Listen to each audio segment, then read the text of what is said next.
మహిళలకు ఉచితంగా ఆర్టీసీ బస్సుల్లో ప్రయాణం ఇప్పుడు ప్రతి రాష్ట్రంలో ఇదో ట్రెండ్గా మారిపోయింది.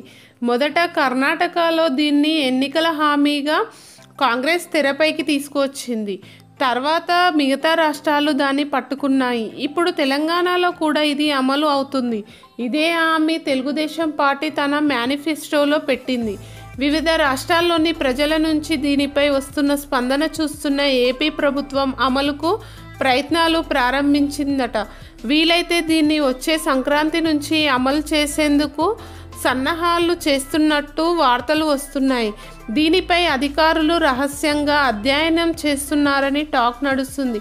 వివిధ రాష్ట్రాల్లో ఈ పథకం ఎలా అమలు అవుతుంది, ఏ బస్సుల్లో ప్రయాణ సౌకర్యం కల్పిస్తున్నారు, దీనివల్ల ప్రజలు ఏమనుకుంటున్నారు, ఆర్టీసీకి ఎంత నష్టం వస్తుంది, ఆ లోటు పూడ్చడానికి ప్రభుత్వాలు ఏం చేస్తున్నాయి, ఇలా అన్నిటిపై సర్వే చేస్తున్నారు.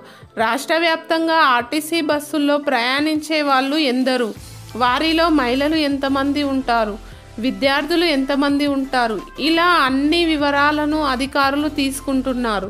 ఒకవేళ మహిళలకు ఉచిత ప్రయాణాలు స్కీమ్ అమలు చేస్తే ఆర్టీసీకి భారీగా ఆదాయం పడిపోనుందని, దాన్ని ప్రభుత్వం ఎలా భర్తీ చేయనుందో కూడా లెక్కలు వేస్తున్నారు.